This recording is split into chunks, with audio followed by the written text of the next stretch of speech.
Hello sa magandang gabi na naman sa ating lahat, mga katulad ko mga guro, mga estudyante, magandang gabi sa ating lahat. Today is Sunday again, and welcome to my YouTube channel, Lidel's Vlog. Ayan, for educational purposes po. I talk about for PE classes, for the majorship subjects. Ayan po.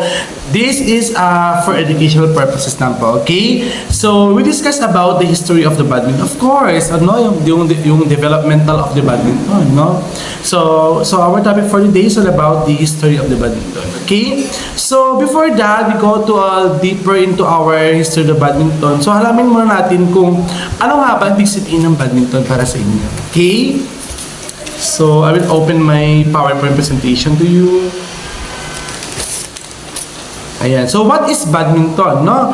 Badminton is a sports played in a court of lawn using racket. Okay, of course, no? We use racket. Pag sinabing lawn, you will use a racket and a net and also a shuttlecock. It should be combination of that. We cannot call badminton without using any equipment such as a racket, net, and also shuttlecock. And also badminton would be is a player use their racket to serve the shuttlecock and send it over the net. Okay? So ang objective ito is kailangan transfer mo yung shuttlecock from to the opponent. Okay? From opposing side. So the goal of the the racket to keep the shuttlecock from landing the ground on your side. Ibig sabihin, yung shuttlecock dapat kailangan ma-drop, no? Ma-land mo doon sa ground floor. Okay? Sa floor kung saan yung kalaban mo mismo. Okay? So if you win, you got a point. Okay? You got score, you got win. Okay? And to finesse the racket so the shuttlecock and the land is found in your opponent side, the lightweight composition of the shuttlecock makes the badminton fun, fast-moving, and enjoy in backyard, recreational spaces, and even professional league. Okay, question. Sa badminton, kapag maglalaro tayo ng badminton, can be played ba sa indoor or outdoor? Kaya pag indoor naman, ito yung mga professional league or yung mga liga na napapanood natin through international, through local or national like that, mapapanood po natin yan. Kapag indoor, kasi nga yung shuttlecock, lightweight lang siya. Ibig sabihin, hindi siya pwede pang outdoor. Pag outdoor activity naman ito yung tinatawag na pang backyard or recreation or exercises, no? However, ladies and gentlemen, the history of the badminton goes back before the days, the professional and recreational pastime, no? Sabi dito, ang badminton noon daw pala, it should be a recreational pastime, no? Pastime ng mga British people, no? Kung sino yung nag-invent nito from Duke of Beaufort, sila ang proponent kung bago na-develop ang larong badminton. Okay? So technically, ladies and gentlemen, badminton has been around more than 100 years. Imagine that, no? 100 years na pala ang badminton nung na-develop ito, no? It should be originated from China. Okay? China, no? So, Greece and India. Before that, ang tawag noon, no, sa badminton ay puna. Okay? Bago po ito natawag na isang badminton, mas nauna po tinatawag ito na puna. Okay? Puna. Okay? During the British time in India, officers introduced the game flash forward in 1873. Okay? When officers demonstrated the game of Duke of Beaufort. Si Duke of Beaufort, hindi siya tao, kundi isa siyang organization o isa siyang foundation. Okay? Na nag-develop ng larong badminton. Okay? Which as named badminton, kung saan ito ay sa Gloucestershire, no? The sports given the name badminton. Okay? Sa England daw po pala, sa British or England, no? Kasi ang Duke of Beaufort sila ay tinatawag na British, no? Sa pag-India naman, ito ay battledore. Sa pag-China naman, ang tawag sa badminton ay puna. Okay? So, yan ang ibig sabihin ng badminton. Okay? So, badminton play can also alone using rackets and net. Ulitin ko, di ba? Kapag sinabing badminton, yan, ginagamit na natin ng net, rackets, and also the court. Of course, without court, hindi ka naman makakapag-conduct ng tournament such as professional or national or liga. Yan na kinakandak during the festival. May mga competition ba tayo na kinakandak natin. If you were an SK sa inyong barangay ninyo, di ba, nagkakandak kayo ng mga gatong aktibidades. Okay? So, history of badminton. Okay, let's go to the history of the badminton. Ito naman ang ating main objective, no? Para mas malinawan tayo, ladies and gentlemen, sa history of the badminton. Okay, so here is the overview of the sports, no, such as in the badminton. No, badminton is a recreational and competitive game played in singles and double. O, ulitin ko po sa inyo, no, ang badminton ay tinatawag na recreational or a competitive sport or game. Okay, so it should be single or double. The aim of the game is to win. Okay, of course, win. Mananalo ka dapat dito. Ayan, di ba? So, win to point hitting the shuttlecock. Yun naman ang objective. Kailangan may hit mo yung shuttlecock, may ilan mo into the floor, across the net, no? Into your opponent court, no? Forcing your opponent to make an error. If you commit an error, you make a fault. Okay? If you make a win, no, nakaroon ng error yung kalaban mo, and you win, you got a point. Okay? So, and the shape of the shuttlecock with the fast game, okay, requiring good recreation and speed around the court.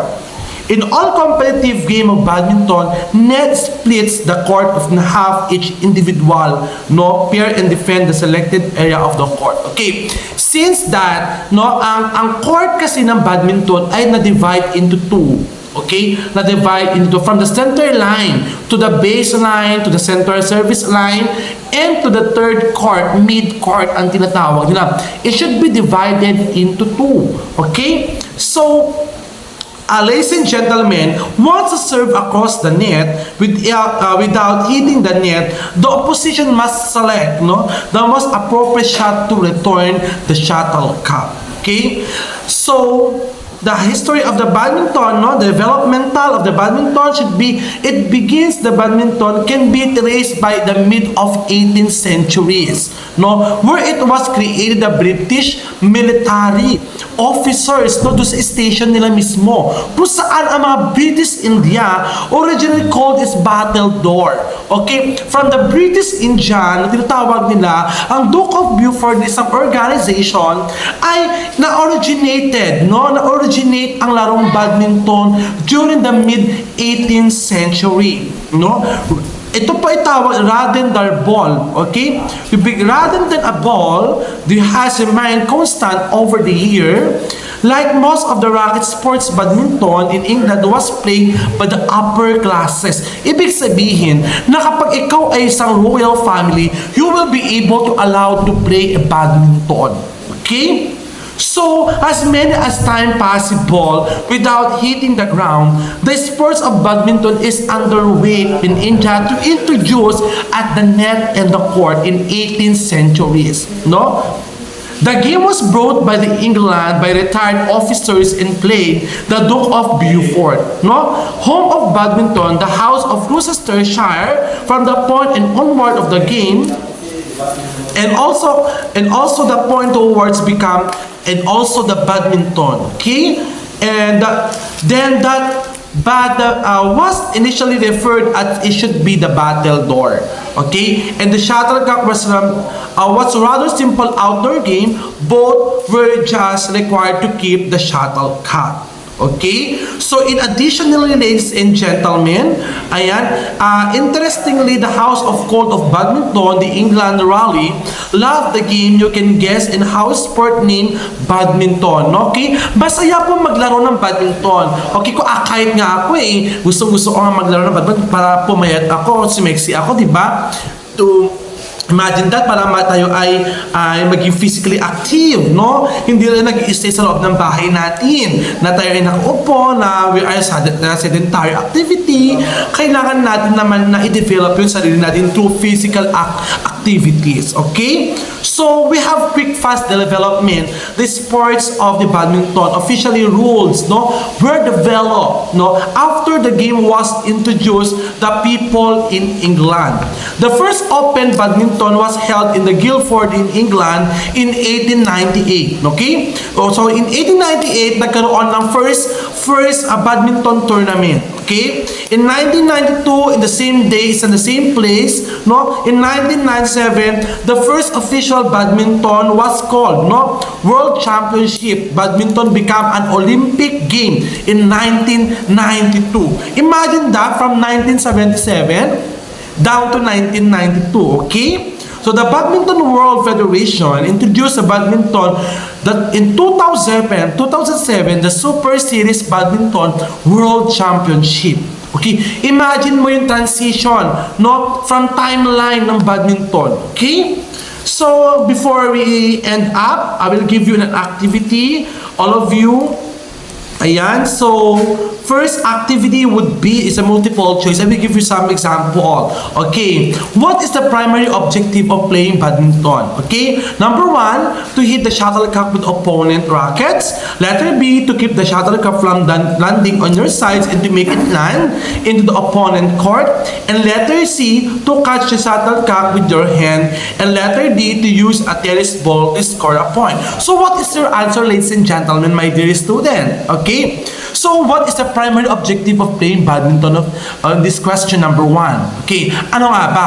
Okay, paki-comment ang inyong sagot sa ating comment down below para sasabihin ko sa inyo ang true answer of this. Okay, number 2 question, true or false? Okay, badminton is a sport that originated in England and was named after the Duke of Beaufort.